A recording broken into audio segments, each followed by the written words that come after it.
Hello everyone, आज की हमारे वीडियो में हम बात करने वाले हैं कि ये जो हमारा मीडिया है जो कि कोर्ट रिपोर्टिंग करता है, यानी कोर्ट के अंदर क्या हुआ, क्या जजमेंट दिया, क्या ऑब्जर्वेशंस दी गई, उस रिगार्ड में जो वो रिपोर्टिंग करता है, इस कंसर्न से कोई रूल्स होने चाहिए या नहीं। ये क्वेश्चन तब रेज हुआ जब रिसेंटली एक्टर शाहरुख खान और former narcotics control bureau officer Sameer Wankhede के बीच में जो चैट हुई थी in regard to his son Aryan Khan, जो कि 2021 के अंदर एक ड्रग केस में पकड़े गए थे, वो मीडिया ने एक्सपोज कर दी। ये जो चैट मीडिया ने एक्सपोज की थी, basically these were the excerpts from the court reporting of the ongoing extortion case. ये जो केस है वो इस समय बॉम्बे हाई कोर्ट के सामने पेंडिंग है, लेकिन इसने एक बहुत बड़ा और इम्पॉर्टेंट क्वेश्चन रेज किया है कि ये जो कोर्ट रिपोर्टिंग्स मीडिया करता है, they should be subjected to certain kind of rules, क्योंकि इस तरीके से जो एविडेंसेस कोर्ट के अंदर पेश किए गए वो मीडिया पब्लिक के अंदर एक्सपोज नहीं कर सकता, जैसा कि इस केस में हुआ था। ये जो चैट थी वो 2021 के टाइम पे हुई थी between the actor and the officer, और अब जो है क्योंकि उस ऑफिसर पे एक्सटॉर्शन का केस लगाया गया है अगेंस्ट शाहरुख खान, इस वजह से ये कोर्ट प्रोसीडिंग्स चल रही है। और इस तरीके से एक मैटर जो कि अभी भी पेंडिंग है, उस मैटर के अंदर जो भी एविडेंस कोर्ट के अंदर दिखाया गया उसे मीडिया इस तरीके से पब्लिक में एक्सपोज नहीं कर सकती। सो वी कैन सी कि कैसे मीडिया की वजह से एक प्राइवेट कॉन्वर्सेशन जो दो लोगों के बीच में हुई थी उसे पब्लिक प्लेटफॉर्म पे दिखाया गया and public is discussing about that. और इसके अलावा हाईलाइट किया गया है कि कैसे ये जो ट्रांसग्रेसिव कोर्ट रिपोर्टिंग मीडिया करता है, इसकी वजह से जो कि ट्रायल हो रहा होता है वो फेयर ट्रायल नहीं हो पाता, क्योंकि कहीं ना कहीं कुछ बायस जो है वो जज के दिमाग में भी आ सकता है। तो इसीलिए देयर इज़ हाई टाइम कि कुछ रूल्स होने चाहिए जो कि मीडिया के ऊपर लगाए जाएँ in respect to the court proceedings.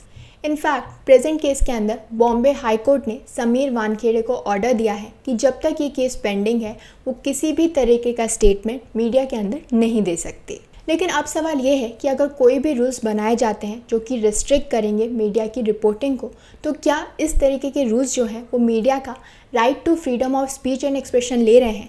क्योंकि जो भी मीडिया काम अभी कर रही है वो उनका फंडामेंटल राइट है जो कि उन्हें प्रोवाइडेड है under article 19(1)(a) of the Indian constitution.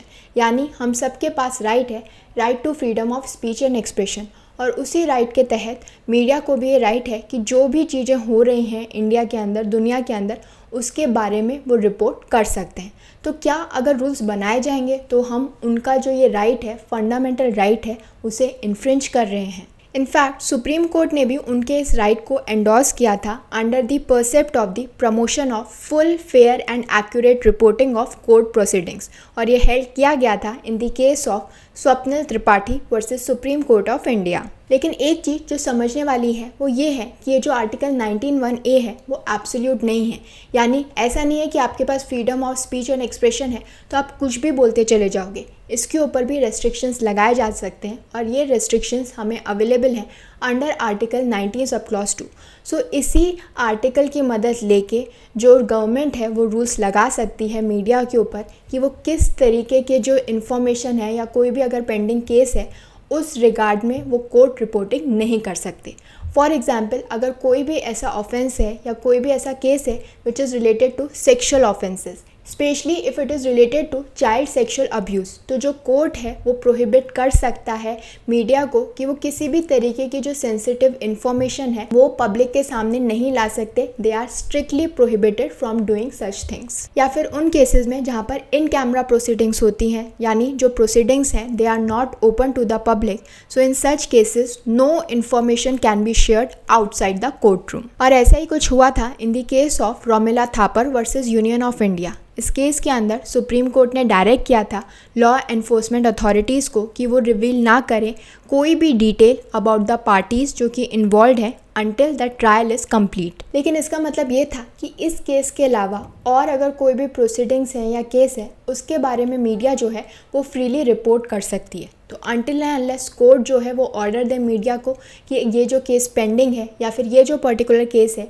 इसके बारे में कोई भी इन्फॉर्मेशन बाहर नहीं जाएगी या कोई भी सेंसिटिव इन्फॉर्मेशन बाहर नहीं जाएगी, तो उसके बारे में ही मीडिया रिपोर्ट नहीं करेगा। अदरवाइज़ मीडिया के पास राइट है कि वो इन्फॉर्मेशन जो है, जो भी कोर्ट रिपोर्ट कर रहा है उसके बारे में इन्फॉर्मेशन पब्लिक को दे सकता है। सो अभी तक अगर हम देखें तो कोई भी रूल्स नहीं है इस रिगार्ड में।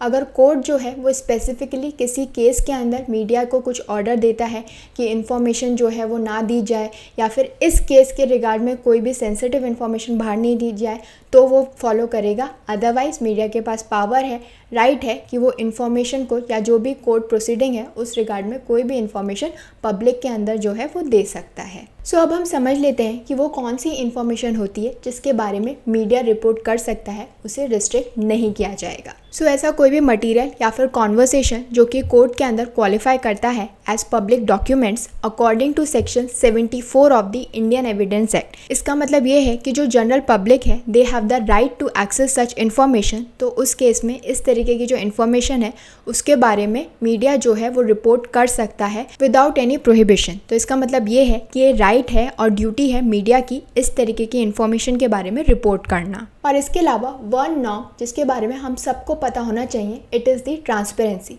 यानी सुप्रीम कोर्ट के अंदर जो भी प्रोसीडिंग्स हो रही हैं वो ट्रांसपेरेंट होनी चाहिए, ओपन कोर्ट के अंदर होनी चाहिए according to article 145 sub clause 4 of the Indian constitution. लेकिन इस रिगार्ड में भी कुछ एक्सेप्शंस हैं। अब वो एक्सेप्शन क्या है?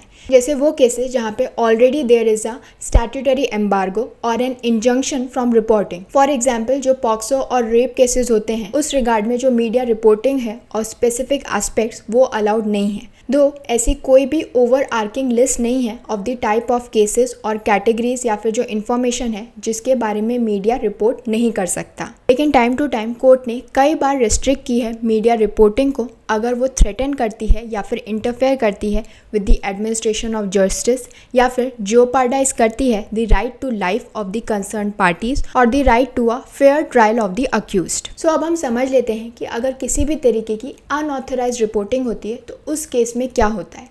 तो इस रिगार्ड में भी कोई भी रूल्स नहीं है, लेकिन एक सुप्रीम कोर्ट का केस है which is the Sahara case, जहाँ पे कोर्ट ने बताया था कि अगर किसी भी तरीके की अनऑथराइज्ड रिपोर्टिंग होती है तो फिर क्या करना चाहिए। इस केस के अंदर सुप्रीम कोर्ट ने कुछ कॉन्स्टिट्यूशनल प्रिंसिपल्स जो हैं वो बताए थे जिनके according publication of certain court proceedings में बी पोस्टपोन। तो अगर कोर्ट को ऐसा लगता है कि ये जो कुछ केसेस हैं इनको रिपोर्ट नहीं किया जाना चाहिए और इनको रिपोर्ट करने की वजह से it will adversely affect the process of justice, तो उस केस में the order of postponement will only be passed अगर ये प्रूफ किया जा सके कि ये जो ऑर्डर है it is both proportionate and necessary. और इसके अलावा अगर कोई भी अफेक्ट हो रहा है by misreporting by the media, वो लीगल रेमेडी सीक कर सकते हैं under the provisions of the defamation laws as well as other constitutional remedies, जैसे कि violation of the right to privacy and right to life under article 21 of the Indian constitution. So I hope that this information was helpful to all of you. Thank you for watching this video. Don't forget to follow Nyay and do join us again for more of India's Laws Explained.